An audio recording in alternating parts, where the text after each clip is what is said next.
اعوذ باللہ من الشیطان الرجیم بسم اللہ الرحمن الرحیم الحمد للہ والصلاة والسلام علی رسول اللہ وآلہ آل اللہ واللعنۃ الدائمۃ علی اعدائہم وأعداء اللہ من یوم عداوتہم الی یوم لقاء اللہ اما بعد فقال اللہ تبارک و تعالی فی کتابہ المجید وفرقانہ الحمید اعوذ باللہ من الشیطان الرجیم قد خلت من قبلکم سنن فسیروا فی الارض فانظروا کیف کان عاقبۃ المکذبین ھذا بیان للناس وہدی وموعظۃ للمتقین صدق اللہ العلی العظیم۔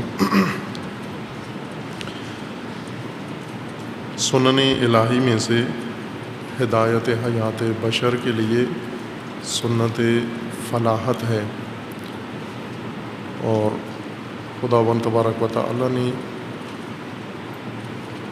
انسانوں کے لیے و بالخصوص مومنین کے لیے مفلحون کا درجہ لازم قرار دیا ہے کہ ہر قیمت پر مومن مفلحون قرار پائیں۔ قرآن کریم کی وضاحت کے مطابق مفلح وہ انسان ہے یا وہ قوم اور طبقہ ہے جو ہدایت کا بیج اپنی سرزمین میں کاشت کریں، اسے اگائیں، پروان چڑھائیں اور اس سے نتیجہ اور محصول کاٹیں اور لیں۔ زندگی کے ہر شعبے میں، زندگی کے ہر میدان میں وہ پہلے میدان ہموار کریں ہدایت الہی کا، دین کا، اور پھر ہدایت الہی کے مطابق اس میں کاشت کریں۔ اگر وہ کسی دوسرے کے نظام کے تحت رہ رہے ہوں، کسی اور سے مستعار نظام مانگ کے زندگی بسر کر رہے ہوں، اس صورت میں یہ خاسرون ہیں یا مفلسون ہیں، مفلس ہیں، مفلح نہیں ہیں۔ مفلس وہ انسان ہے جس کو ضرورت ہے رزق کی، غلے کی، لیکن نہ اگاتا ہے، نہ پروان چڑھاتا ہے اور نہ کاٹتا ہے، بلکہ مانگ کے کھاتا ہے۔ کھا لیتا ہے لیکن مانگا ہوا کھاتا ہے، یہ مفلس ہے، وہ خاسر ہے، خسارے میں ہے۔ مومنون مفلحون ہیں، مفلسون نہیں ہیں۔ افلاس مومنوں کے اندر اس وقت آیا ہے جب سے انہوں نے فلاح کا مطلب بہت سادہ لیا ہے، قرآنی مفہوم کو چھوڑ دیا ہے اور خود سے زحمت کرنا ترک کر دیا ہے، ہدایت کا نظام کاشت کرنا چھوڑ دیا ہے، اور دنیا کے دوسرے مقامات سے اقوام کی تقلید کی ہے بھیڑ چال کے تحت، ان کا مانگا ہوا یا ان کا اگلا ہوا کھا رہے ہیں۔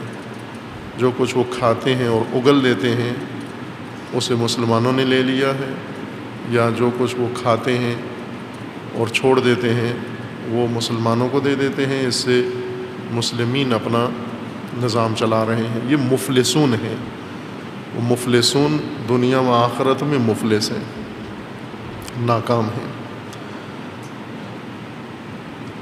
فلاحت کے لیے قرآن کریم نے ایک طرف مقام مفلحون بیان کیا ہے اور اس کے مختلف پہلو شعبے ذکر کیے ہیں کہ ان امور میں تم اگر نظام الہی و حکم خدا کے مطابق نظام بناؤ تو مفلحون میں سے ہو۔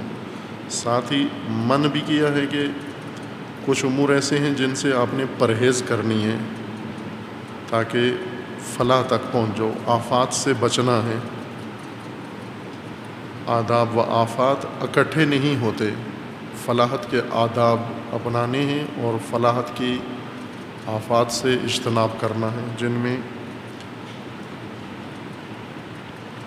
ربا سر فہرست ہے کہ ربا سے آپ نے پرہیز کرنی ہے، کیونکہ ہرگز انسان ربا خور انسان کبھی بھی فلاح نہیں پا سکتا۔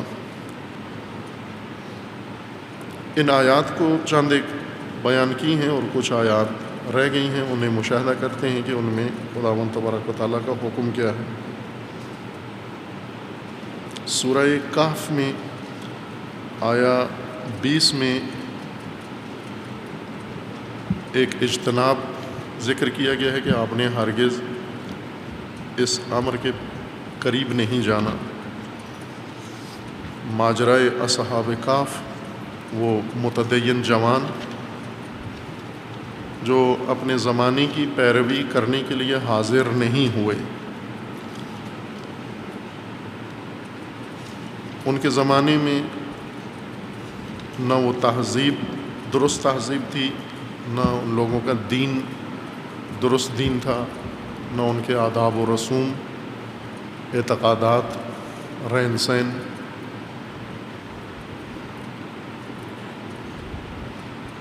کوئی چیز قابل قبول نہیں تھی۔ اصحاب کہف نمونے کے طور پر قرآن نے ایک مجموعہ جوانوں کا ذکر کیا ہے۔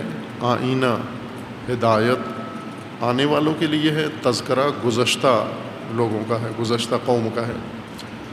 گزشتگان میں یہ طبقہ، یہ گروہ جنہیں اصحاب کہف کہا جاتا ہے۔ کہف غار ہے، چونکہ ایک بڑا عرصہ غار میں انہیں گزارنا پڑا، اس وجہ سے انہیں اصحاب کہف کہتے ہیں، اور سورہ کا نام بھی سورہ کہف ہے۔ سورہ کہف میں آیا 20 میں فلاح کا قانون ذکر ہوا ہے، اور یہ ذکر ہوا ہے کہ کون سے امور ہیں جو انسان کو فلاح سے روکتے ہیں۔ یہ ماجرا مکمل بہت خوبصورت ہے قرآن کا، اصحاب کہف کا ماجرا، اور ہر نسل کے جوانوں کے لیے قرآنی اسوہ اور نمونہ ہے کہ کسی بھی قوم کے اندر اگر پورا معاشرہ کفر کا ہو، شرک کا ہو، لیکن اس کے اندر چند متدین جوان بھی اگر پیدا ہو جائیں اور عہد کریں خدا کے ساتھ اور کاربند رہیں اپنے عہد پر، وہ اس نظام سے نکل کر اپنے آپ کو بچا سکتے ہیں، اور بلکہ اس فاسد نظام کو بھی بچا سکتے ہیں۔ اور فلاحت کا یہ ایک خوبصورت نمونہ ہے، چونکہ تحریک اصحاب کہف کی شروع کب ہوئی اور کامیاب کب ہوئی، اس میں 3 صدیاں لگیں، بیچ میں 300 سال وقفہ آیا۔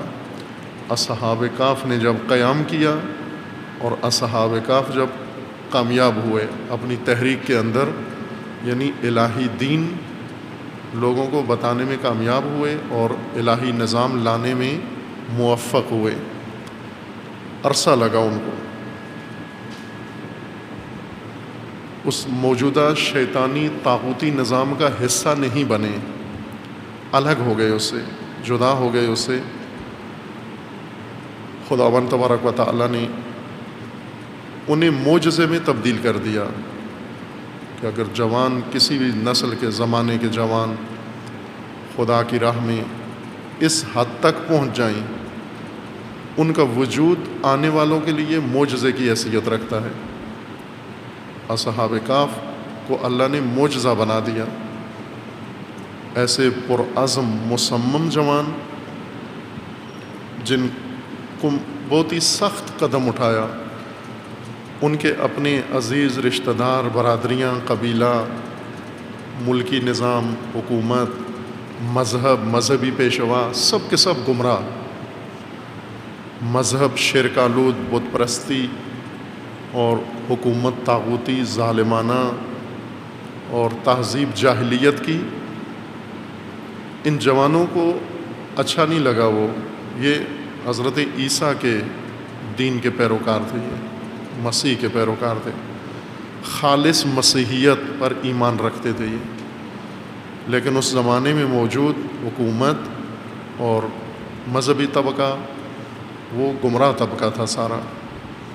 انہوں نے مخالفت کی، آغاز میں اس موجودہ نظام کی مخالفت کی، نتیجتاً ان پر دباؤ بڑھا، اتنا دباؤ بڑھا کہ ان کے لیے وہاں رہنا ناممکن ہوا، اور انہوں نے ایک تدبیر کی کہ ہم اس معاشرے سے وقتی طور پر نکل جاتے ہیں، چونکہ اس وقت کمزور ہیں، ضعیف ہیں، لہٰذا ایک تدبیر کے تحت وہاں سے نکلے، پہاڑی میں پناہ لی جا کر۔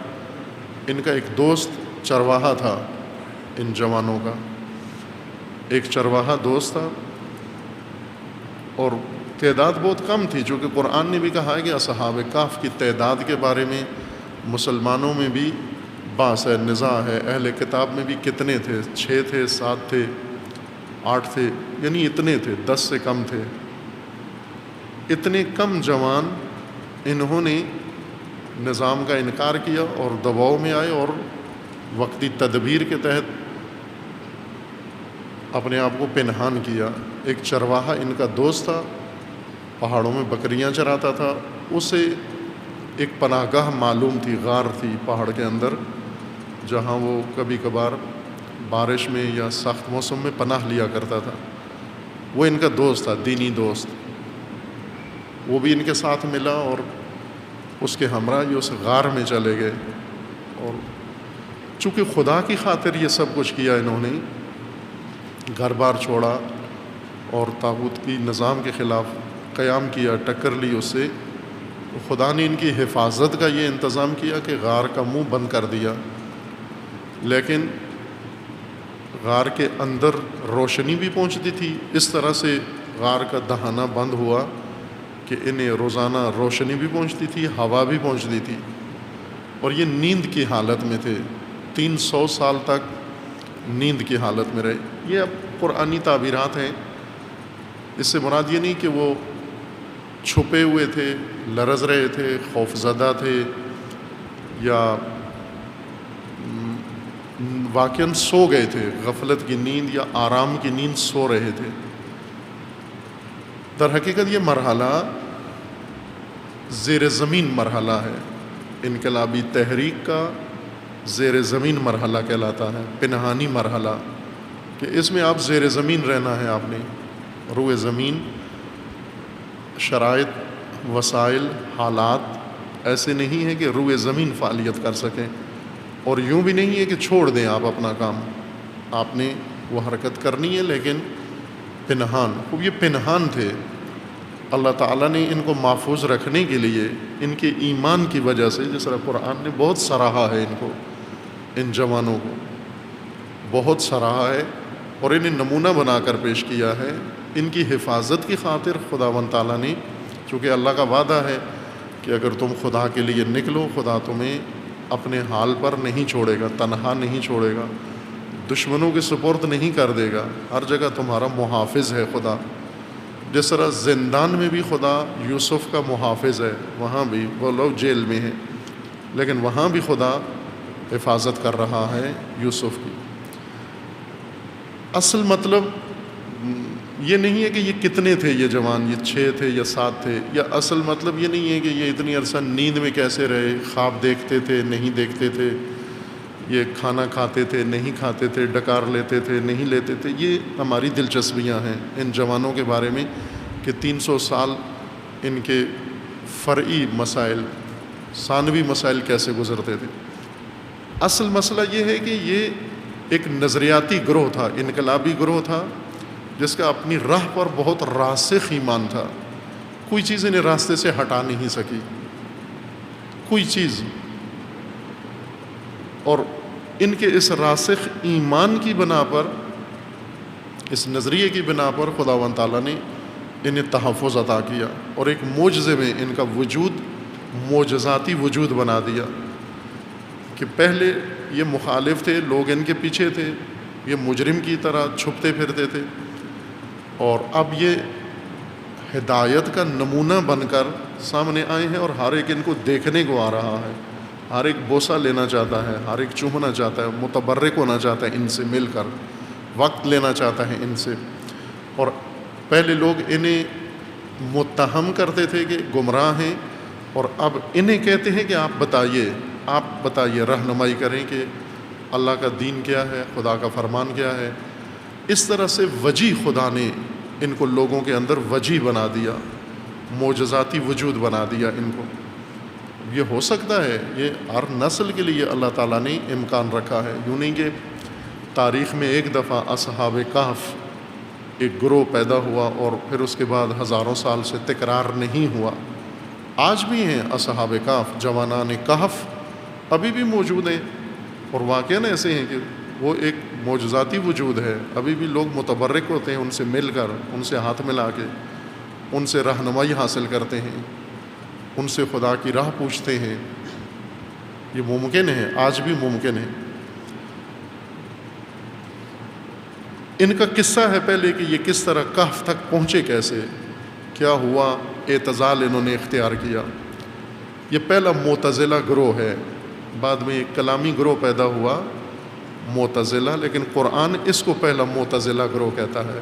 معتزل یعنی جو اپنے آپ کو الگ کر لے، عزل کر دے، معزول کر لے، سسٹم سے جدا کر لے اپنے آپ کو۔ وَإِذَا اعْتَزَلْتُمُوهُمْ وَمَا يَعْبُدُونَ إِلَّا اللَّهَ فَاؤُوا إِلَى الْكَهْفِ،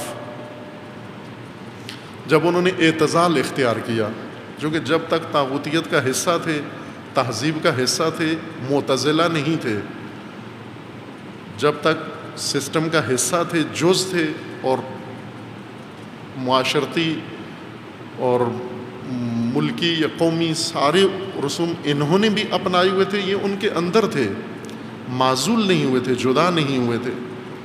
اعتزال کا مطلب ہے یعنی الگ ہو جانا۔ علم کلام میں جس گروہ کو معتزلہ کہتے ہیں، اسی وجہ سے کہتے ہیں کہ وہ اس وقت کے رائج تفکر سے الگ ہو گئے تھے۔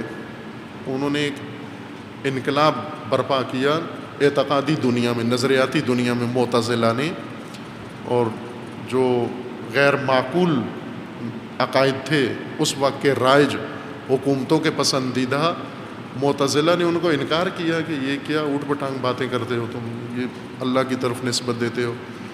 مثلا معتزلہ یہ کہتے تھے، عام رائج مسلمان علماء، یہ معتزلہ گروہ علم کلام مسلمانوں کا گروہ ہے، عام لوگ یہ کہتے تھے کہ جو کچھ بھی انسان کرتا ہے یہ انسان نہیں کرتا، اللہ کرتا ہے۔ معتزلہ نے آ کر اس سے علیحدگی اختیار کی، کہا یہ کیا بے ہدہ بات ہے، یہ کہ جو انسان کرتا ہے وہ انسان نہیں کرتا بلکہ خدا کرتا ہے، جو غلط کام بھی انسان کرتا ہے یہ انسان نہیں کرتا، نعوذ باللہ، یہ خدا کرتا ہے۔ اس کو رد کیا انہوں نے کہ یہ غلط نظریہ ہے، انسان جو کچھ کرتا ہے انسان کرتا ہے، البتہ حول و قوت خدا سے کرتا ہے، یعنی اللہ سے ان کے نظریے میں بھی تھا۔ بعد میں امامیہ نے اصلاح کی معتزلہ کے نظریے کی، کہ معتزلہ نے انسان کو خدا کے مقابلے میں لا کھڑا کیا، برخلاف اشاعرہ کے کہ انہوں نے انسان کو بالکل کراس مار دیا اوپر، کہ انسان کچھ بھی نہیں ہے، جو کچھ کرتا ہے انسان نہیں کرتا، یہ صرف ایک روبوٹ ہے، اس سے کروایا جاتا ہے۔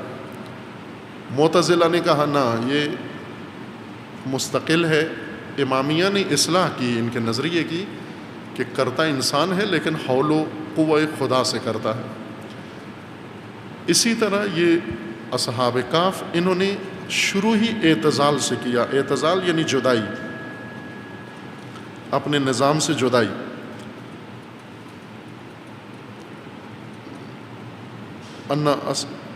سید الشہداء علیہ السلام کے بارے میں ہے کہ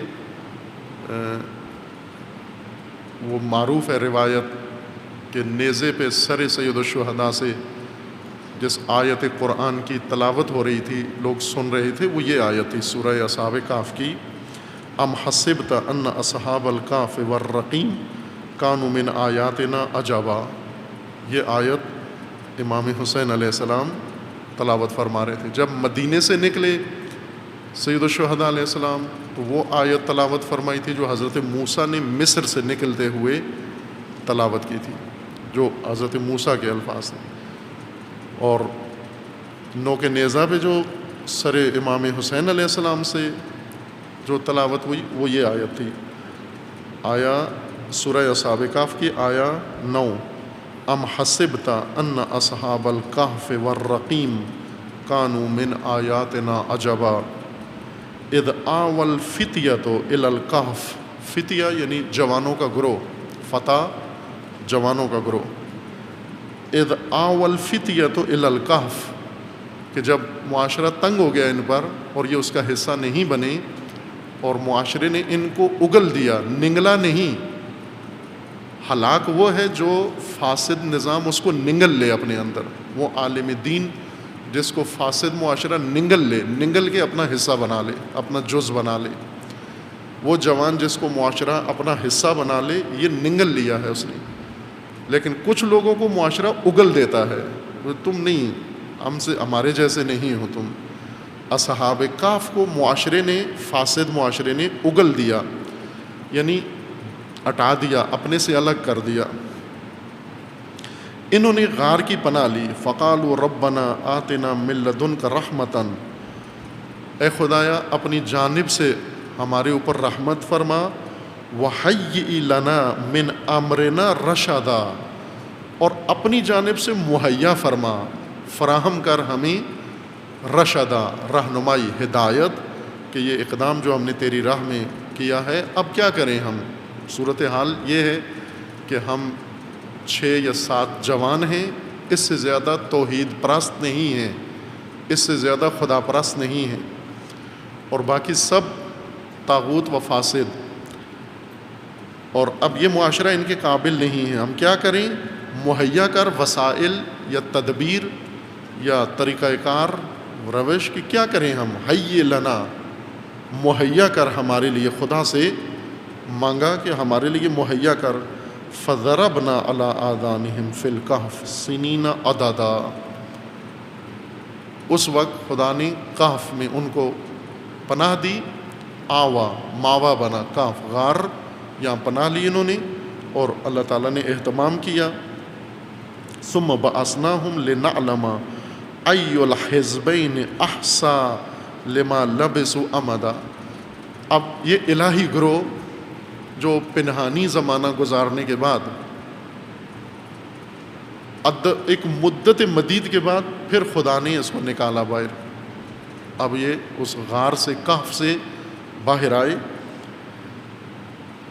ثم بعثناہم، پھر ہم نے ان کو مبعوث کیا، اٹھایا، چونکہ غار میں سوئے ہوئے تھے، اٹھایا ہم نے ان کو۔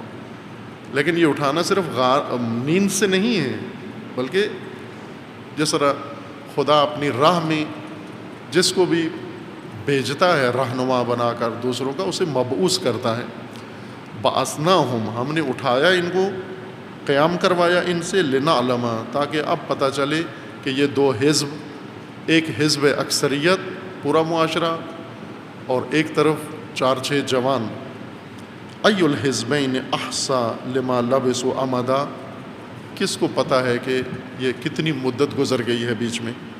نحن نقص علیک نبأہم بالحق، اللہ کا فرمان ہے اے نبی یہ قصہ ہم آپ پر پیش کر رہے ہیں، اتار رہے ہیں، نازل کر رہے ہیں، بالحق، پورا حق کے ساتھ، حقیقت ساری ماجرا کی آپ کو بتا رہے ہیں۔ انہم فتیۃ، یہ تھے کیا لوگ؟ یہ اصحاب کہف، جوانان کہف، یہ کیا لوگ تھے؟ انہم فتیۃ آمنوا بربہم، ایک خصوصیت یہ تھی کہ مومن تھے سارے، آمنوا بربہم، یہ کلچر کے فرزند نہیں تھے، یہ واقعاً فرزندان دین تھے، یہ پیروان خدا تھے، ایمان ان کی پہچان تھا۔ انہم فتیۃ، یعنی اللہ پہچانوا رہا ہے رسول اللہ کو اور رسول اللہ کے ذریعے امت اسلامیہ کو کہ یہ کون لوگ تھے، پہچان کیا تھی، شناختی علامت کیا تھی۔ یہ نہیں کہا یہ پنجابی تھے، یہ سندھی تھے، یہ ایرانی تھے، یہ افغانی تھے، علاقے کا نام نہیں ہے، کس علاقے کے تھے نام نہیں ہے۔ ابھی بھی کئی جگہ پر کوئی کہتے ہیں یہ کہف اردن میں ہے، کچھ کہتے ہیں سوریہ میں ہے، کچھ کہتے ہیں لبنان میں ہے، کچھ کہتے ہیں یہ فلسطین میں ہے۔ یہ کہف وہ فلسطینی و اردنی و لبنی ہونا یہ اہمیت نہیں رکھتا، پہچان اگر سرزمین کی وجہ سے بن گئی ہے تو اس کا مطلب ہے کہ یہ وہ فتیہ نہیں ہے انقلابی جو کسی زمین کی وجہ سے جانے جاتے ہیں۔ انہم فتیۃ آمنوا، اے رسول یہ جوانان مومن تھے۔ انہم فتیۃ آمنوا بربہم وزدناہم ہدن، اور ہم نے انہیں ہدایت مزید دی، مزید ہدایت یافتہ تھے، زیادہ ہدایت یافتہ تھے، روٹین کی ہدایت سے زیادہ، معمول کی ہدایت سے زیادہ ہدایت، یعنی بہت ہی نظریاتی، پختہ، مضبوط آئیڈیالوجی کے مالک اور راسخ لوگ تھے یہ۔ وَرَبَطْنَا عَلَىٰ قُلُوبِهِمْ، ہم نے ان کے دلوں کو ربط دیا، جوڑا۔ اذ قاموا، انہوں نے قیام کیا، اہل قیام تھے۔ فقالوا ربنا رب السماوات والارض، قیام کا نعرہ کیا تھا کہ ہمارا رب رب السماوات والارض ہے، نہ یہ حکومت رب ہے، نہ یہ حاکم رب ہے، نہ یہ بت رب ہیں، نہ یہ بڑے سردار نواب رب ہیں، ہمارا رب رب السماوات والارض ہے۔ اور یہ بات سب کو بری لگی، یہی سب کو بری لگی، کیونکہ اس وقت احبار، ہبر، رہبان یعنی مذہبی پیشوا رب کا درجہ حاصل کیے ہوئے تھے، لوگ ان کو رب کی حیثیت سے دیکھتے تھے، انسانوں کو، حاکموں کو، حکمرانوں کو، وڈیروں کو بے حیثیت رب لوگ نگاہ کرتے تھے، اور ان سے بڑے رب بت تھے، مورتیاں، اور یہ کہتے تھے یہ رب ہیں ہمارے۔ انہوں نے قیام کیا، اور قیام میں یہ دعویٰ کیا انہوں نے کہ ربنا رب السماوات والارض، ہمارا رب خدا رب سماوات و ارض ہمارا رب ہے، یہ رب نہیں ہے جن کو تم نے رب مانا ہوا یا بنایا ہوا ہے۔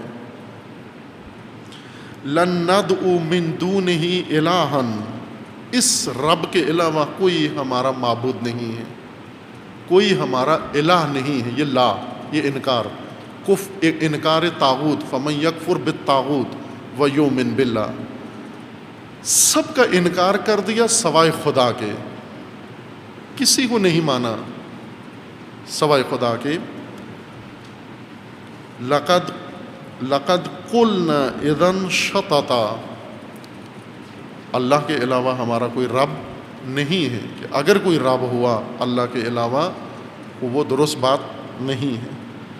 ہؤلاء قومنا، اور یہ ہماری قوم، ہمارا معاشرہ، ہمارے لوگ، جس سوسائٹی کا ہم حصہ ہیں، یہ کیا ہیں؟ یہ اصحاب کہف، اپنے معاشرے کے بارے میں یہ تبصرہ کیا، یا یہ موقف تھا ان کا، اپنا نظریاتی موقف بیان کر دیا انہوں نے، اور یہ کہا کہ ہؤلاء قومنا، یہ ہماری قوم، اتخذوا من دونہ آلہۃ، انہوں نے رب السماوات والارض کے علاوہ ہر ایک کو اپنا رب و معبود مان لیا ہے، اور یہی ہمارے درمیان فرق ہے۔ ہر طاغوت ان کے لیے رب ہے، اور ہمارا رب فقط رب السماوات والارض ہے۔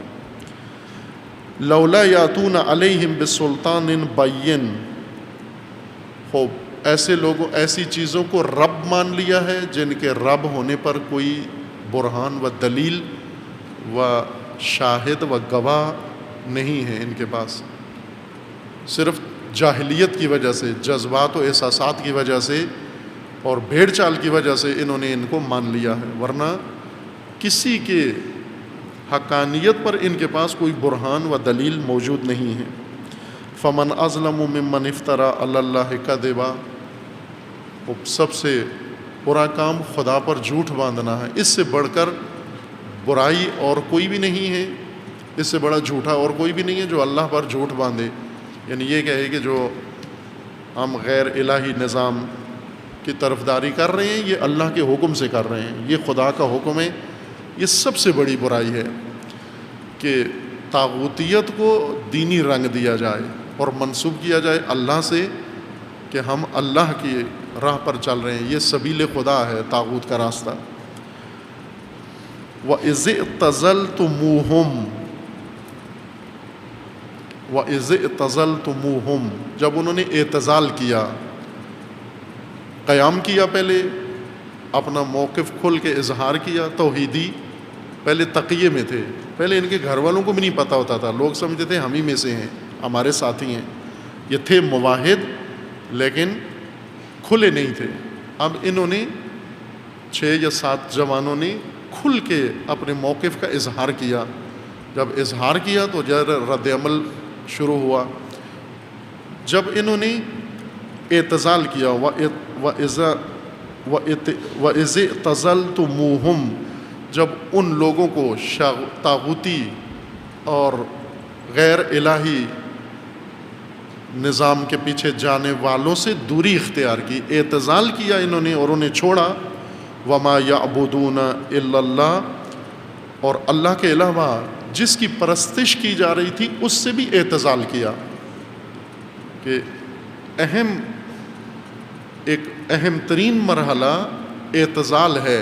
اعتزال کھل کے اعلان کرنا دوری کا، جدائی کا، کہ ہم اس چیز کو نہیں مانتے اور ہم اس کا حصہ نہیں ہیں. خوب جب اعتزال کیا تو کتنے رہ گئے؟ 6 یا 7. ادھر کتنے تھے؟ 6-7 کروڑ. مثلا قرآن نے نہیں لکھا کتنے تھے، لیکن ظاہر ہے ایک طرف پورا ملک، پوری مملکت، اور ایک طرف یہ چند جوان. فاؤ الی الکہف، اب انہوں نے کہا کہ ہم کوئی مورچہ سنبھالیں، ہم ان کے ہاتھوں ظاہر تذلیل بھی نہیں چاہتے، اپنا موقف آگے بڑھانا چاہتے ہیں، اپنی تحریک آگے بڑھانا چاہتے ہیں. کوئی پناہ گاہ ڈھونڈیں، ہم محفوظ جگہ ڈھونڈیں. اس کے لیے انہوں نے اپنے ساتھی کی مدد سے کہف تلاش کی، غار کہ ایک چرواہا بھی تھا ان کے اندر. ینشر لکم ربکم من رحمتہ ویہیئ لکم من امرکم مرفقا. اس کہف میں آئے اور خداوند تبارک و تعالیٰ نے وہاں ان کے لیے ہر چیز مہیا کر دی تاکہ یہ یہاں پنہانی عرصہ گزاریں، زیر زمین مرحلہ طے کریں یہاں پر. وَتَرَى الشَّمْسَ إِذَا طَلَعَتْ تَزَاوَرَ عَنْ كَهْفِهِمْ ذَاتَ الْيَمِينِ وَإِذَا غَرَبَتْ تَقْرِضُهُمْ ذَاتَ الشِّمَالِ وَهُمْ فِي فَجْوَةٍ مِّنْهُ ذَلِكَ مِنْ آيَاتِ اللَّهِ. خوب سورج بھی اس طرح سے ان کو روشنی دینے لگا طلوع کے وقت اور غروب کے وقت. طلوع اور غروب میں یہ حالت بدل جاتی تھی ان کی کہ سورج کی روشنی مثلا یوں نہیں تھا کہ اس غار میں صبح روشنی پڑتی ہو شام کو نہ پڑتی ہو، بلکہ اللہ تعالیٰ نے ایسا اہتمام کیا کہ صبح کی روشنی بھی ان کو ملتی تھی بند غار میں، اور شام کی روشنی بھی ان کو ملتی تھی. ذالک من آیات اللہ، یہ اللہ کی نشانیوں میں سے ہے، یعنی معجزات میں سے ہے. من یہد اللہ فہو المہتدی، خدا جس کو ہدایت کرے وہ ہدایت یافتہ ہے. ومن یضلل فلن تجد له ولیا مرشدا، اور جس کو خدا بہکا دے، گمراہ کر دے، اس کا کوئی بھی ولی و مرشد نہیں ہے، وہ کہیں سے بھی ہدایت نہیں پائے گا. وَتَحْسُبُهُمْ أَيْقَاظًا وَهُمْ رُقُودٌ، اگر باہر سے کوئی ان کو دیکھے تو اسے یہ لگتا تھا کہ یہ اندر بیٹھے ہوئے میٹنگ کر رہے ہیں، جاگے ہوئے ہیں باقاعدہ اور اجلاس کی حالت میں ہیں. آپ گمان یہ کرتے تھے کہ یہ زندہ ہیں، ایقاظ ہیں، حالت یقظہ میں ہیں، بیداری میں ہیں، جبکہ ایسے نہیں تھا. وَهُمْ رُقُود. وَنُقَلِّبُهُمْ ذَاتَ الْيَمِينِ وَذَاتَ الشِّمَالِ، کروٹیں بھی لے رہے تھے، ایک کروٹ ہوتے تھے پھر دوسری. وَقَلْبُهُمْ بَاسِطٌ ذِرَاعَيْهِ بِالْوَسِيدِ، وہ چرواہا ایک ساتھی تھا، اس کا کتا بھی تھا اور وہ بھی غار کے اندر تھا، اور وہ اتنی مدت 300 سال ان کے سامنے جس طرح بیٹھتے ہیں کتے، دونوں پاؤں آگے کر کے.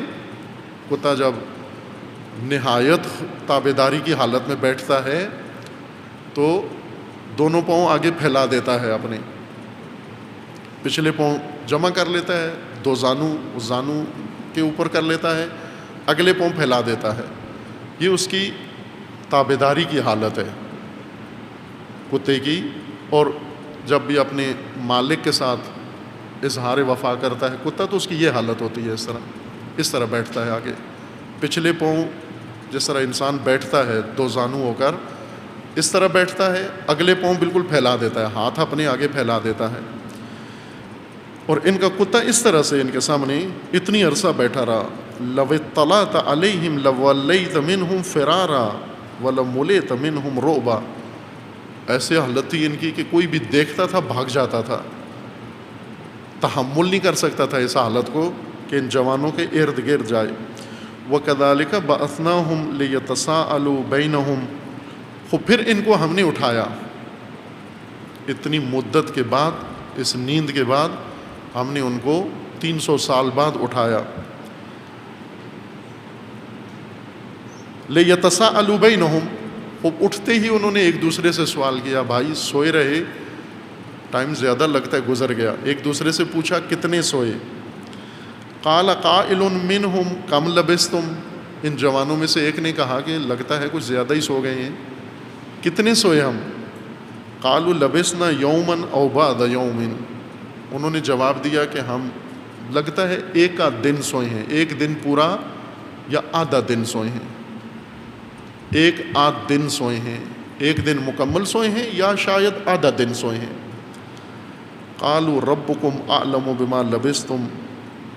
ماحول دیکھا جب انہوں نے ارد گرد تو کہنے لگے کہ نہ یہ تو اللہ کو ہی پتہ ہے ہم کتنے سوئے, چونکہ جب سوئے تھے تو ارد گرد کا ماحول کچھ اور تھا, اب جب اٹھے ہیں تو وہ ماحول ایسا نہیں, اور ایک آدھ دن میں ماحول اتنا تبدیل نہیں ہوتا.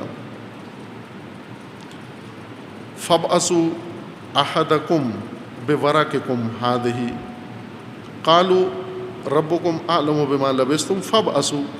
انہوں نے اپنے سے ایک نمائندہ چنا اور اسے بھیجا کہ جاؤ شہر کھانے کے لیے کوئی چیز لے آؤ, اور ورق دیا, نوٹ, سکہ, نوٹ دیا اس کو کہ جاؤ جا کر مارکیٹ سے, بازار سے کوئی چیز خرید کے لاؤ کہ کھائیں ہم. فَابْعَثُوا أَحَدَكُمْ بِوَرَقِكُمْ هَٰذِهِ إِلَى الْمَدِينَةِ فَلْيَنظُرْ أَيُّهَا أَزْكَىٰ طَعَامًا فَلْيَأْتِكُمْ بِرِزْقٍ مِّنْهُ. دیکھو جا کر جو بہترین کھانا ہے تازہ وہ لے کر آؤ تاکہ بھوک لگی ہے کھائیں ہم. یہ نمائندہ ان کا نکلا, وہ نوٹ لے کر بازار. وَلْيَتَلَطَّفْ وَلَا يُشْعِرَنَّ بِكُمْ أَحَدًا. اور اسے انہوں نے نصیحت کی کہ خیال رکھنا کہ کوئی ہمیں پہچان نہ سکے. وَلْيَتَلَطَّفْ, اس لطیف انداز سے, ظریف انداز سے جانا, غیر محسوس طور پر تجھے پہچان نہ سکیں وہ لوگ. انہیں یہ نہ پتہ ہو کہ یہ وہی انقلابی گروہ ہے اور اس گروپ کا حصہ ہے یہ. اس طرح بیس بدل کے جانا لطیف طور پر, غیر محسوس طور پر, کہ بازار میں کوئی تجھے پہچان نہ سکے. انہم ان یظہروا علیکم. کیوں کہ اگر وہ پہچان گئے تمہیں, یہ آیت تھی جس کے لیے یہ پڑھا ہے مضمون سارا, وہ ساری پہچان تھی اس گروہ کی. اب مفلحون اس داستان سے فلاح کے لیے جو نقطہ ہے وہ یہ ہے, انہم ان یظہروا علیکم. انہوں نے جو فرد بھیجا کہ جاؤ بازار سے ہمارے لیے کھانا خرید کے لاؤ, اور غیر محسوس طور پر جانا, پتہ نہ چلے کسی کو ہم کون ہیں. کیونکہ اگر انہیں پتہ چل گیا, انہوں نے پہچان لیا اور ہم پہ غلبہ پا لیا, ان یظہروا علیہم علیکم, تمہارے اوپر انہوں نے غلبہ پا لیا, یرجموکم, تمہیں رجم کریں گے, سنسار کریں گے. اگر انہیں پتہ چل گیا یہ انقلابی گروہ ان لوگوں کے ہاتھ آ گیا تو اسے رجم کریں گے, سنسار کریں گے. او یعیدوکم فی ملتہم, یا سنسار کریں گے کہ کم سزا ہے, یا اس سے بھی زیادہ سخت سزا دیں گے. اور وہ کیا ہے, وہ اپنے مذہب و مسلک و نظریے کے تابع بنا لیں گے تم. وہ کہیں گے ہمارے جیسے ہو جاؤ, ہم میں سے ہو جاؤ. ملت عربی میں مذہب و مسلک کو کہتے ہیں, اردو میں ملت قوم کو کہتے ہیں, فارسی میں اور اردو میں. اصل فارسی میں ہے, ملت کا مطلب ہوتا ہے قوم, اور اردو میں اس کے تقلید فارسی میں ملت قوم کے لیے استعمال ہوتا ہے. لیکن عربی میں ملت ابراہیم یعنی مسلک ابراہیم, مذہب ابراہیم, رائے ابراہیم, نظریہ ابراہیم, راہ ابراہیم. اصحاب کہف نے یہ خدشہ ظاہر کیا کہ اگر یہ لوگ ہم پر غالب آ گئے، انہوں نے پہچان لیا، یا رجم کریں گے، سنسار کریں گے، گولی مار دیں گے، یا پھر اپنا حصہ بنا لیں گے، اپنے جیسا بنا لیں گے کہ یہ زیادہ سخت ہے۔ اگر مار دیں تو شہید ہیں، اس سے زیادہ سخت یہ ہے کہ یہ ہمیں مجبور کریں گے کہ ہم ان میں سے ہو جائیں۔ ان یظہروا علیکم یرجموکم او یعیدوکم فی ملتہم ولن تفلحوا اذا ابدا۔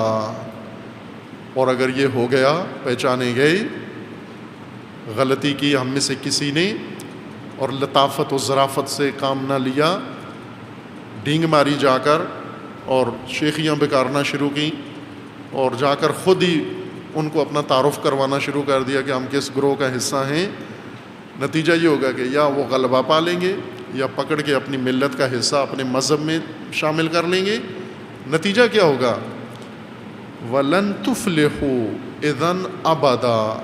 اور اس طرح یہ تحریک یہیں نابود ہو جائے گی اور فلاح کا مقام ہی نہیں آئے گا۔ نتیجہ اس تحریک توحیدی کا نہیں نکلے گا، نظام توحید برپا نہیں ہوگا اگر یہ غلطی کی ہم میں سے کسی نے، اس گروہ میں کسی شخص نے بے احتیاطی کی، نتیجہ یہ ہوگا کہ لن تفلحوا، فلاح نہیں ہوگی۔ رازداری فلاح کے لیے احتیاط، لطافت، تلطیف فلاح کے لیے، اور اعتزال فلاح کے لیے۔ قرآن کریم 6 جوانوں کو نمونہ پیش کر رہا ہے ہدایت کا، جوانوں کے لیے۔ سورہ پورا ان کے نام کا پورا سورہ اتارا ہے۔ اصحاب کہف، اصحاب کہف کے مقابلے میں کیا ہیں؟ جنہوں نے اعتزال نہیں کیا، اپنے فاسد ماحول سے اپنے آپ کو الگ نہیں کیا، بلکہ اس میں غرق ہوئے، بلکہ اس میں ڈوبے، بلکہ اس کا حصہ بنے، بلکہ اس کا جز بنے۔ انہی جیسے ہو گئے جیسے لوگ ہیں، انہی کی طرح ہو گئے جیسے وہ ہیں،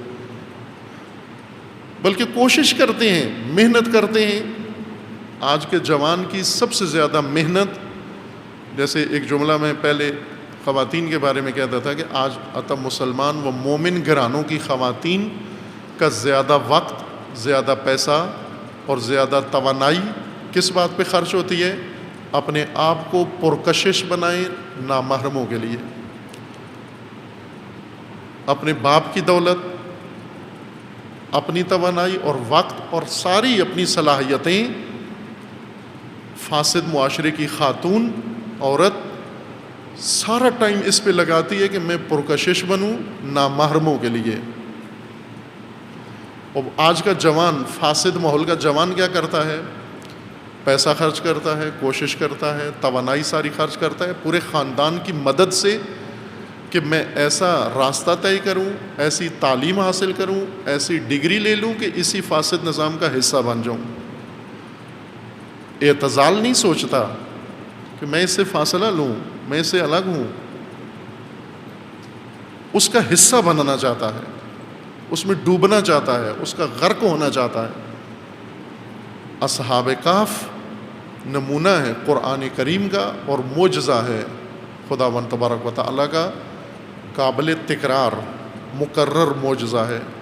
اصحاب کہف یہ فقط ایک واقعہ، ایک حادثہ نہیں ہے جو تاریخ میں تکرار نہیں ہوا، بلکہ جہاں بھی کوئی تحریک اٹھی ہے الہی، وہ اصحاب کہف ہی نے کی ہے۔ جیسے اصحاب امام حسین علیہ السلام کیوں نو کے نیزہ پہ یہ آیت پڑھ رہے تھے، ام حسبتم ان اصحاب الکہف والرقیم کانوا من آیاتنا عجبا؟ یہ آیت اصحاب کہف کی کیوں پڑھ رہے تھے امام حسین علیہ السلام؟ اس لیے کہ یہ اصحاب کہف تھے، امام حسین کے ساتھی یہ اصحاب کہف تھے۔ باقی کیا تھے؟ اصحاب فساد، باقی سب اصحاب فساد تھے جنہوں نے اعتزال نہیں کیا۔ امام حسین کے ساتھیوں نے اعتزال کیا، الگ ہوئے، جدا ہوئے، اور اصحاب کہف سے زیادہ سخت میدان میں اترے۔ وہ کہف پناہ گاہ تھی، اور یہ ایک بے پناہ بغیر پناہ کے میدان میں گئے. اس لیے امام حسین علیہ السلام پورے اس ماحول میں یہ آیت تھی، ام حسبت ان اصحاب الکہف والرقیم کانوا من آیاتنا عجبا. کیا گمان کرتے ہو کہ اصحاب کہف والرقیم ہماری عجیب نشانیاں ہیں، اللہ کی عجیب نشانیاں. اور یہ تاریخ میں تکرار ہوا ہے. اگر یہ نہ ہو تکرار، اصحاب کہف نہ جس قوم میں پیدا ہوں، صرف اصحاب فساد پیدا ہوں جن کی ساری کوشش یہ ہو کہ وہ فساد کا حصہ بنے، تو ایسی قوم مفلح نہیں ہو سکتی، مفلس ہوگی، ہمیشہ مفلس. آپ توجہ کریں، پاکستانی قوم سر سید احمد خان کے بتائے ہوئے راستے پر چل کر 70-75 سال میں آج افلاس کے کس مقام پہ بیٹھی ہوئی ہے. افلاس دیکھیں کتنا ہے، حد درجہ افلاس ہے اس ملک کے اندر، ہر چیز کا، مادی، مانوی، علمی. افلاس یہ ہے آپ کا کہ آپ کے ملک کی یہ شرماور ترین حقائق ہیں کہ پاکستان کی کوئی یونیورسٹی، پورے پاکستان میں ایک یونیورسٹی بھی دنیا کی ٹاپ 1000 یونیورسٹیوں میں نہیں ہے. اگر 1000 یونیورسٹیاں دنیا کی گنی جائیں، ان میں بھی نہیں ہے یہ شامل. افلاس حد ہے، اس حد تک مفلس. اور سارا سرمایہ ہی یونیورسٹیوں پہ، سارا سرمایہ ہی صنعتوں پہ، سارا سرمایہ ہی ان علوم پہ لگایا ہے. 75 سال میں دنیا کی 1000 یونیورسٹیوں میں پہلی 1000 یونیورسٹی میں شامل نہیں ہو سکے. کیا راہ طے کی ہے آپ؟ افلاس ہے یہ. کسی شعبے میں دنیا میں کوئی چیز دکھانے کے لیے نہیں ہے سوائے دہشت گردی کے. البتہ دہشت گردی میں پہلے ٹاپ 10 سارے پاکستان کے ہیں. کرپشن میں پہلے 10 نمبر سارے ان کے ہیں، 10 کے 10 ان کے ہیں. افلاس، قوم مفلس ہو گئی، نسلیں مفلس ہو گئی، مفلح نہیں ہوئے، فلاح کی راہ پہ نہیں چلے.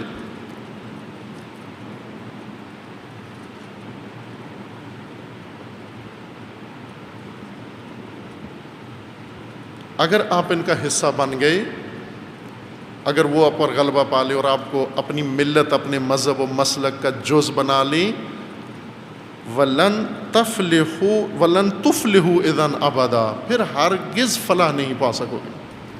ناممکن ہے فلاح اگر ان کا حصہ بن گئے، اگر وہ تم پر غالب آ گئے، اگر تم ان کا جز بن گئے، فلاح نہیں پا سکو گے. مفلس، مفلح کے بجائے مفلس رہو گے تم.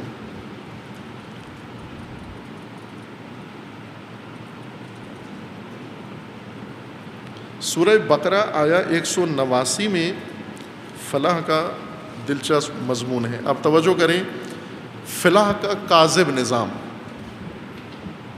ایک تو ایک انسان جزء فساد بن جائے، حصہ بنے فساد کا، فاسد نظام کا، اور افلاس کی طرف جائے. ایک یہ ہے کہ قرآن میں پڑھے کہ فلاح ہے، اور پھر فلاح قرآنی لینے کے بجائے خود سے من گھڑت فلاح کا معیار بنا کر اور اس پہ قائم ہو جائے، جم جائے کہ خوش ہو کہ ہم فلاح کی راہ پر جا رہے ہیں. یہ مضمون سنیں سورہ مبارکہ بقرہ کا. یہ آیت ہمیں کیا کہہ رہی ہے؟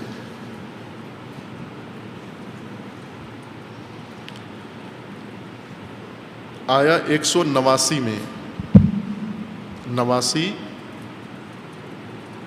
چونکہ یہ عدد میں پنجابی، اردو، انگلش مخلوط ہو گئے ہیں، اور اعداد کے نام میں کنفیوژن پائی جاتی ہے.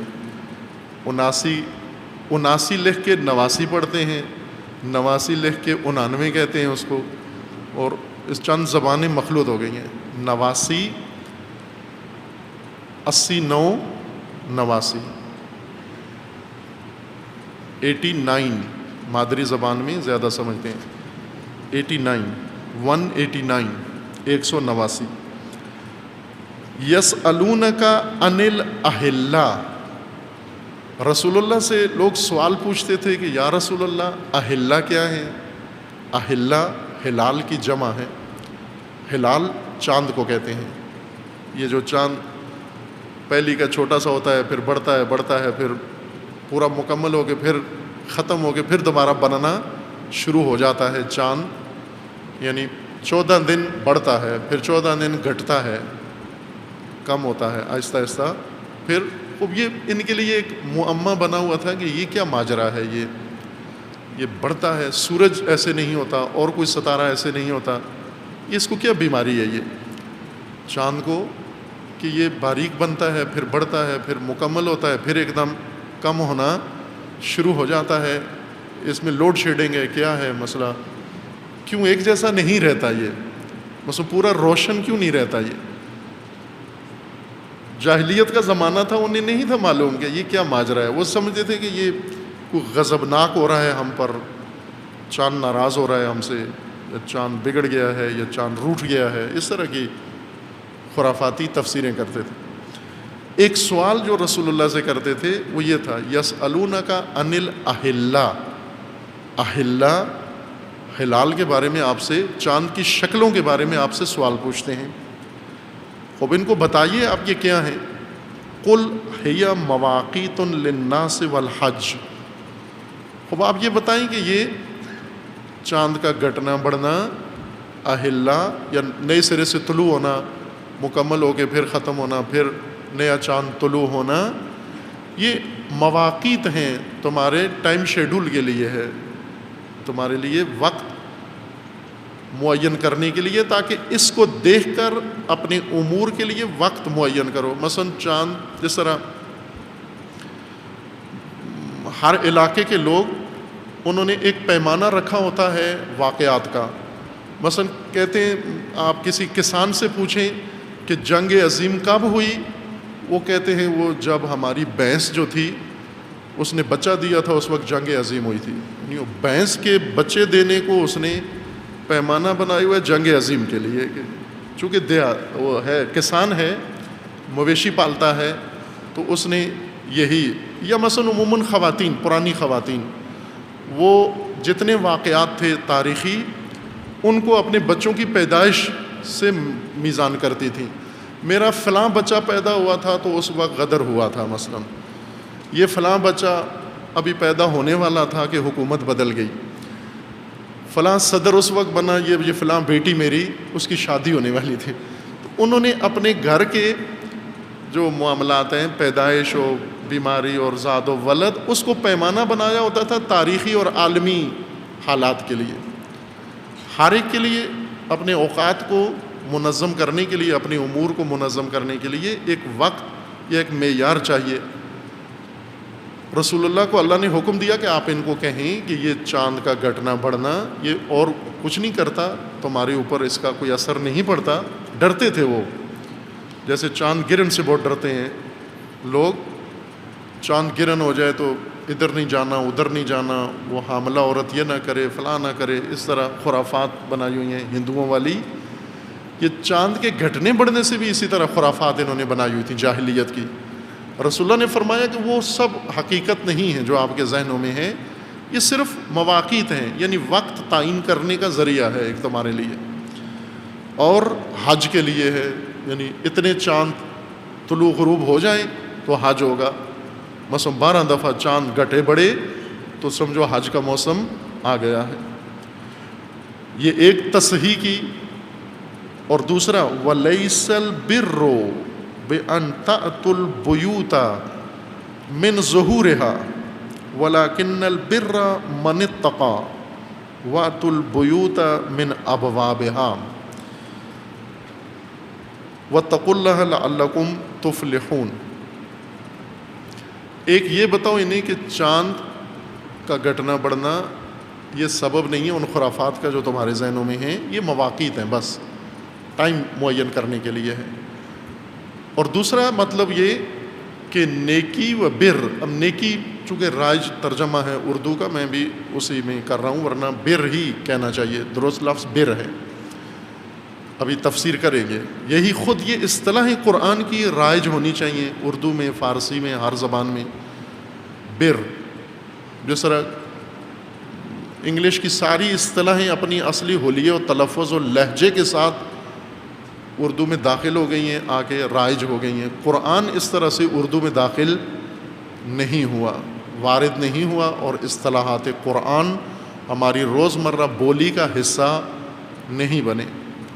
اتنا اس کو استعمال کریں قرآنی اصطلاحات کو کہ حصہ بن جائے ہماری زبان کا۔ اردو ویسے بھی اپنی تشکیل میں انگلش سے نہیں بنی، انگلش اس کے اجزاء ترکیبیہ میں نہیں تھی، بعد میں داخل ہوئی۔ اجزاء ترکیبی اردو میں عربی، فارسی، ہندی، سنسکرت اور ترکی، یہ 4-5 زبانیں ہیں جن سے اردو بنی ہے۔ اردو لشکری زبان جس کو کہتے ہیں، کئی زبانوں کا مجموعہ۔ خود لفظ اردو ترکی کا لفظ ہے، اردو بھی ترکی کا لفظ ہے، اصل ترکی کا لفظ ہے اردو، لشکرگاہ یا لشکر۔ فارسی میں بھی استعمال ہوتا ہے، یہ جس کو ہم کہتے ہیں کارگاہ، اس کو فارسی میں کہتے ہیں اردو۔ ہم کہتے ہیں تربیتی کارگاہ، فارسی والے کہتے ہیں اردو یہ تربیتی، اردو یہ تربیتی یعنی کارگاہ یعنی اجتماع۔ اردو اجتماع کو کہتے ہیں، مختلف زبانوں کے اجتماع سے اردو بنی، جس میں انگلش شامل نہیں تھی، چونکہ انگریز جب آیا تو اردو بن چکی تھی، جوان ہو چکی تھی اور ایک مکمل زبان کا درجہ حاصل کر چکی تھی۔ پھر انگریز آیا اور آتے ہی اس نے فارسی کو بند کر دیا، عربی کو ختم کر دیا اور انگریزی اردو کے اندر ڈال دی، اور آج اردو بولتے ہوئے شرم آتی ہے اس قوم کو کہ اردو بولے تو ندامت ہوتی ہے ان کو، انگلش میڈیم، انگلش پڑھیں گے ہم۔ یہ سرفکندگی ہے، انتہائی خفت ہے۔ قومی لحاظ سے اگر دیکھیں تو اس سے زیادہ شرمندگی کسی قوم کے لیے نہیں ہے اس کے اندر، کہ اس کو اپنی بولی سے شرم آتی ہے، اور فخر ہے ان کے لیے انگریزی کرنا، بولنا۔ قرآنی زبان زیادہ بولیں ہم تاکہ اردو کا حصہ بن جائے۔ عربی اردو کے اجزاء ترکیبی میں سے ہے۔ بر یہ نہیں ہے کہ تم گھروں میں پچھواڑے سے آؤ، یہ بر نہیں ہے۔ دروازوں سے آؤ، دروازے لگائے گئے گھر میں آنے کے لیے، پچھواڑے سے آنا یہ نیکی یا بر نہیں ہے۔ توجہ فرمائی۔ اب اس سے انسان کو اندازہ ہو جاتا ہے کہ کیا صورتحال تھی اور کیا صورتحال ہے، اور قرآن کیا بتا رہا ہے، کس ضعف کی طرف اشارہ کر رہا ہے کہ کیا تم نے بنا رکھا ہے اپنے لیے۔ لیس البر یہ نہیں ہے ان تأتوا البیوت من ظہورہا، تم اپنے گھروں میں پچھواڑے سے ہو، پچھواڑے سے گھر کے اندر آنا یہ بر نہیں ہے۔ وَلَكِنَّ الْبِرَّ مَنِ اتَّقَى وَأْتُوا الْبُيُوتَ مِنْ أَبْوَابِهَا، بر تقوی ہے اور گھروں کے اندر دروازوں سے اندر آنا بر ہے، پچھواڑوں سے آنا بر نہیں ہے۔ وَاتَّقُوا اللَّهَ لَعَلَّكُمْ تُفْلِحُونَ، تقوی اختیار کرو کہ مفلحین میں سے بن جاؤ، مفلحون میں سے بن جاؤ۔ یہ کیا ماجرا ہے؟ جاہلیت میں وہ لوگ جب بھی کوئی عہد کرتے یا قسم کھاتے یا کسی بات کے لیے عزم کرتے تو اس میں سب سے بڑا اپنے لیے جو ایک مقرر کرتے تھے وظیفہ کہ میں اپنے گھر کے اندر دروازے سے نہیں ہوں گا جب تک یہ کام نہ کر لوں۔ کہاں سے ہوں گا؟ کھڑکی سے ہوں گا، روشن دان سے ہوں گا، پچھواڑے سے ہوں گا۔ اس قسم کی قسم کھا لیتے تھے، مثلا جب تک میں فلاں کی بھیڑ نہ چرا لوں، یا فلاں جب تک میں یہ دوڑ نہ جیت لوں، جب تک یہ کبڈی نہ جیت لوں، جب تک یہ میدان نہ جیت لوں، میں دروازے سے اپنے گھر میں نہیں ہوں گا۔ اور پھر لوگ سارے کہتے تھے کتنا مرد ہے ماشاءاللہ، پہلوان، اس نے عہد کر لیا ہے کہ اب یہ اپنے گھر دروازے سے نہیں آئے گا، اور ایسا ہی کرتا تھا وہ، پھر کبھی بھی دروازے سے گھر میں داخل نہیں ہوتا تھا جب تک اپنا وہ عہد پورا نہ کر لے۔ وہ میدان مار کے پھر ایک مراسم کے تحت تقریب منعقد ہوتی جس میں یہ پہلوان دروازے سے گھر سے اندر داخل ہوتا. آج بھی یہی ہے. آج بھی لوگ آپ مختلف علاقوں میں جا کر دیکھیں وہ عہد کر لیتے ہیں کہ میں سر میں تیل نہیں ڈالوں گا جب تک یہ کام نہیں ہوگا, میں اپنی مونچھ نہیں کاٹوں گا جب تک یہ کام نہیں ہوگا, میں اپنی داڑھی نہیں کاٹوں گا جب تک یہ نہیں ہوگا, میں فلاں کام کروں گا جب تک یہ نہیں ہوگا. یہ جاہلیت آج بھی ہے. خود ساختہ معیار, خود ساختہ معیار. مثلا یہ کام ہو جائے میں قلندر پہ پیدل جاؤں گا. وہ یہی ہے کہ یہ کام ہو جائے, مجھے نوکری مل جائے, میرے بچے کو ایڈمیشن مل جائے, مجھے اللہ بیٹا دے دے, میں قلندر کے مزار پہ پیدل جاؤں گا. کرتے ہیں یہ کام, آج زیادہ کرتے ہیں اس زمانے سے. قرآن یہی کہہ رہا ہے کہ یہ کس نے آپ کو کہا ہے کہ یہ بر ہے, یہ کوئی کام ہے؟ تم یہ کو میں پیدل چلوں گا, میں جوتا نہیں پہنوں گا, میں پگڑی نہیں باندھوں گا, میں مونچھ نہیں کاٹوں گا, میں تیل سر میں نہیں ڈالوں گا, میں اس وقت کپڑے نہیں بدلوں گا. یہ کرتے ہیں. یہ آج کل بعض ایسے ہیں وہ قریب سے بھی گزر جائیں لوگ بے ہوش ہونا شروع ہو جاتے ہیں, کیونکہ اس نے عہد کیا ہوا ہے میں نہاؤں گا نہیں,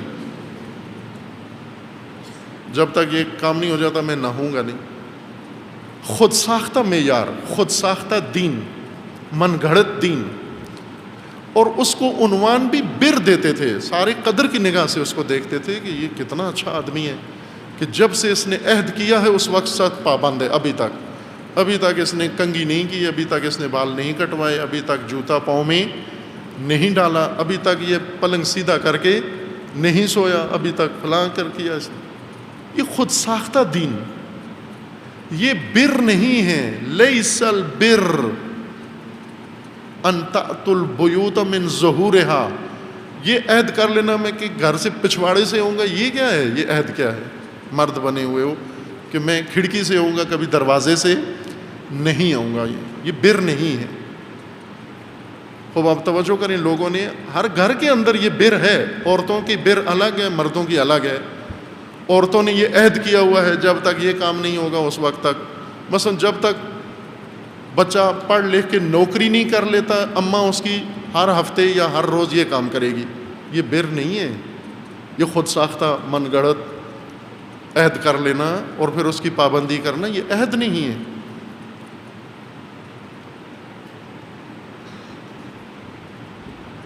یہ بر نہیں ہے. بر قرآن کریم میں اس انسانی عمل کو کہتے ہیں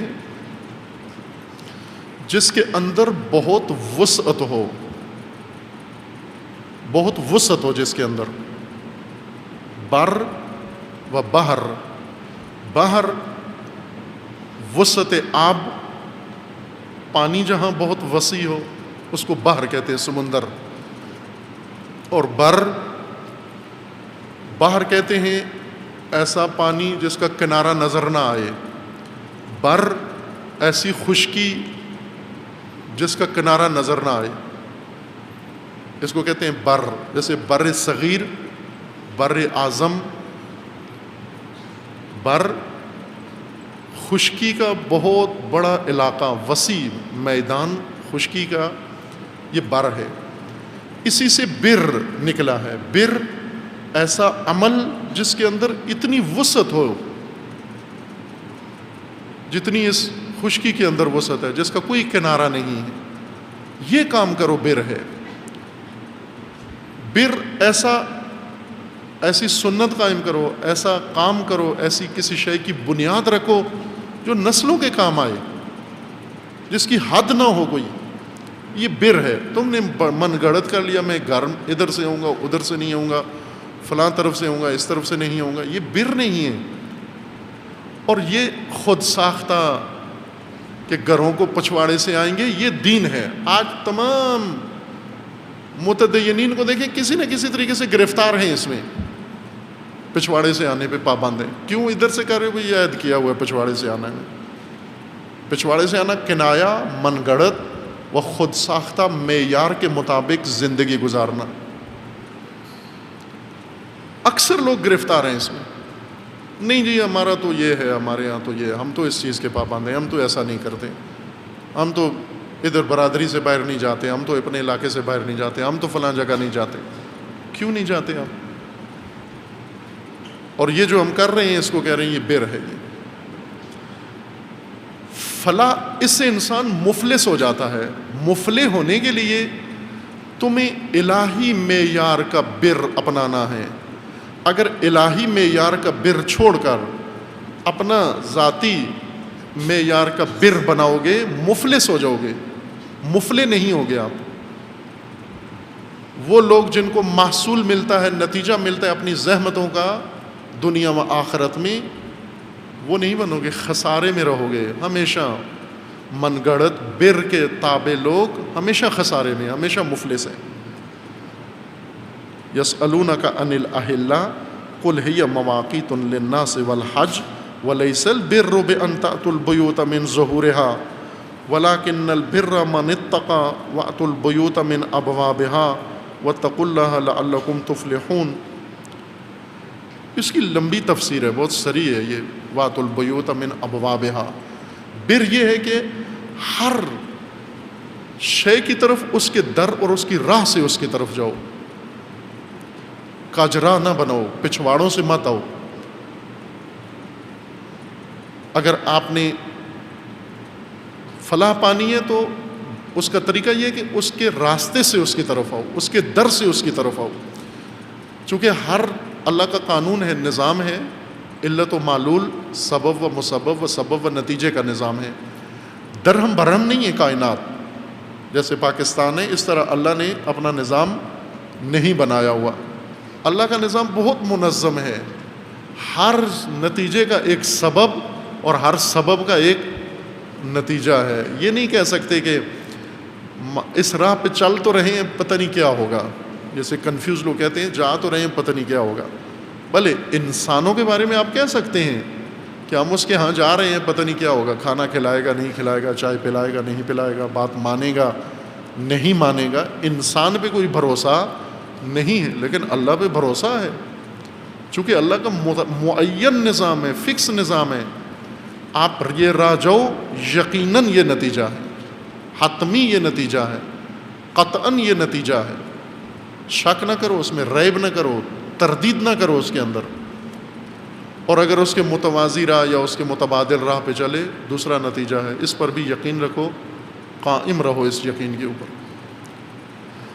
اللہ نے ہر چیز کے لیے در بنایا ہے، ہر چیز کا راستہ بنایا، اس راہ سے اس کی طرف جاؤ، راہوں سے مقاصد تک پہنچو۔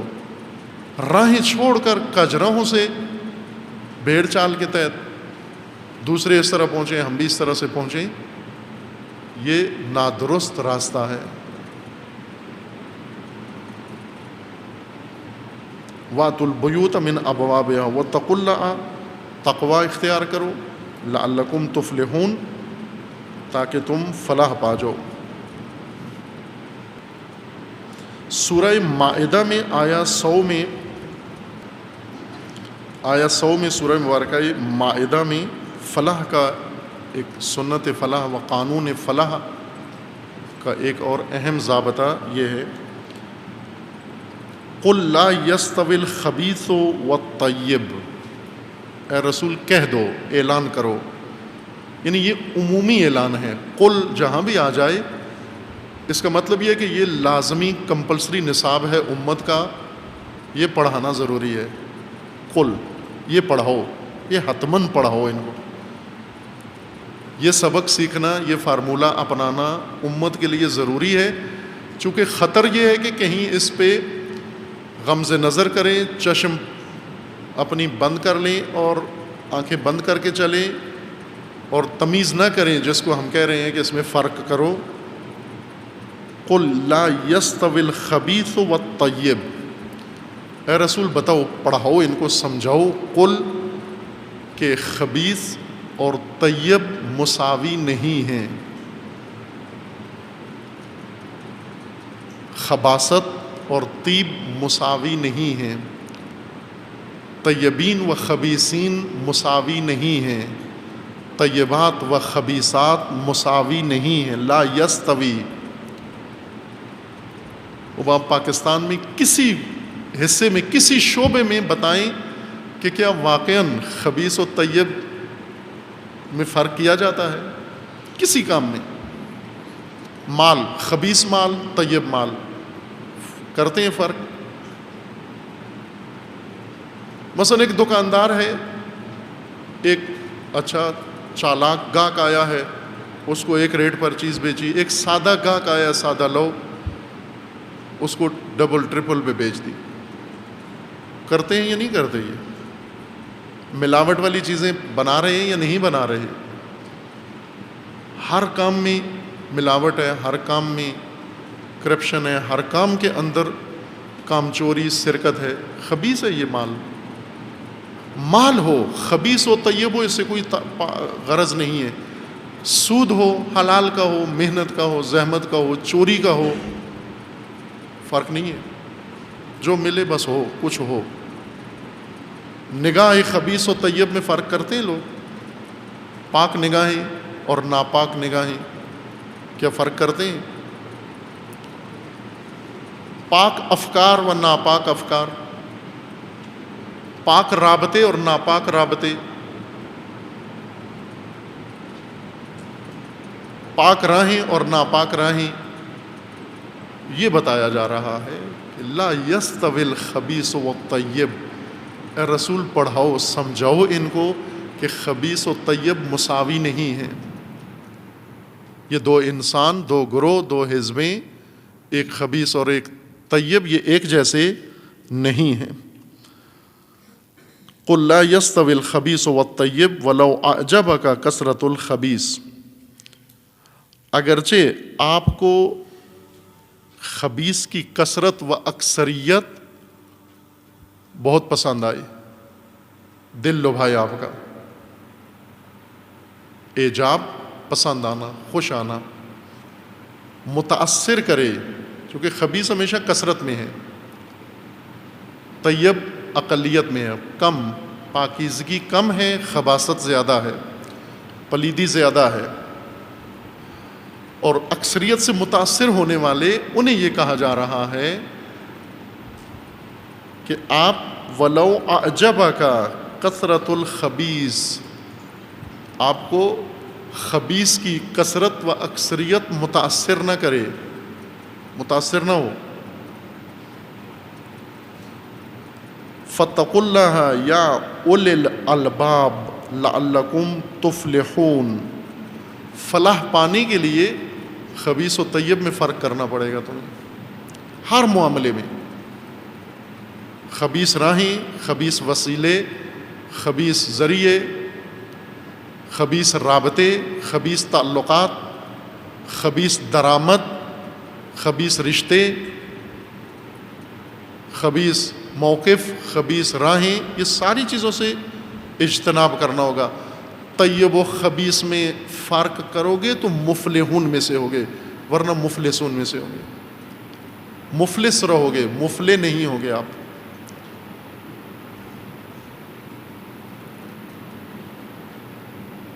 خبیث و طیب میں کوئی فرق نہ کریں، اور ہم کثرت سے نمازیں پڑھتے جائیں، روزے رکھتے جائیں، حج کرتے جائیں، اور دروازوں کے بجائے کھڑکیوں سے آتے جائیں، اور پیدل سفر کریں، جوتوں کے بغیر، پگڑی کے بغیر۔ اس کو کہیں یہ ہمارے لیے بر ہے، یہ نہیں ہے فلاح کا راستہ۔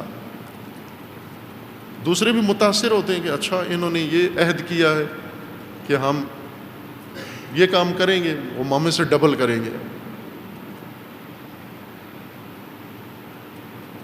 مثلا ایک ارادہ کرتا ہے کہ میں پیدل یہ کام کروں گا، جوتوں کے بغیر چلوں گا، دوسرا کہتا ہے میں زانو پہ چل کے جاؤں گا، اس کو شکست دینے کے لیے، اس کو پیچھا دکھانے کے لیے۔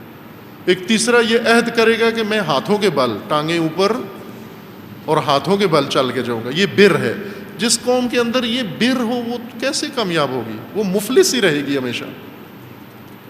دروازوں سے کیوں نہیں آتے؟ راستوں سے کیوں نہیں آتے؟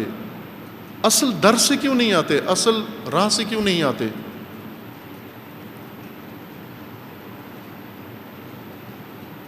شاید اسی آیت کی تفسیر تھی جو ہمارے استاد بزرگوار یہ کسی شعر کا ظاہراً مصرع تھا، وہ اکثر درس میں تذکر دیا کرتے تھے اور تنبیہ کے طور پر کہ من گھڑت چالیں مت چلو، راہ چنن رو کہ راہ روان رفتہ ان،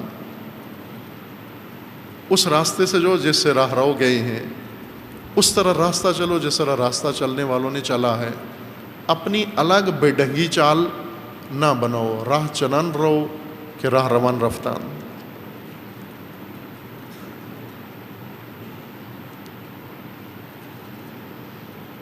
قل لا يستوي الخبيث والطيب ولو أعجبك كثرة الخبيث فاتقوا الله يا أولي الألباب لعلكم تفلحون، اے اولی الالباب۔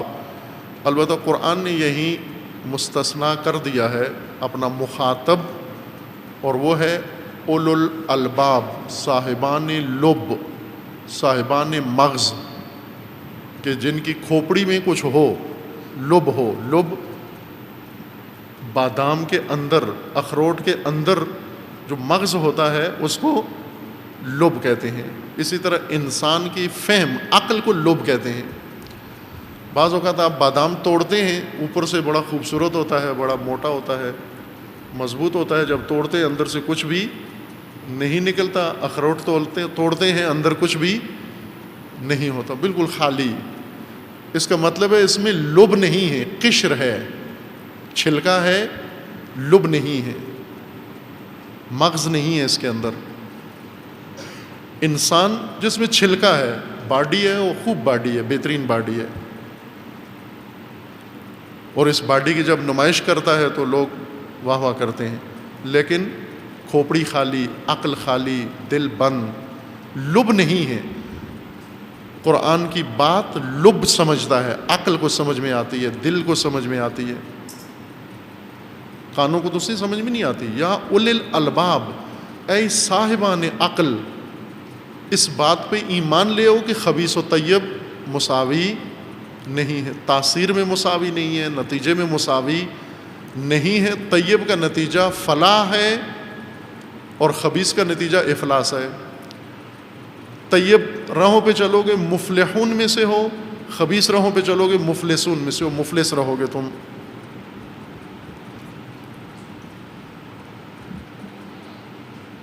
بھلے وقت تمام ہے، باقی بعد میں ذکر کریں گے۔ صلی اللہ علیہ وسلم۔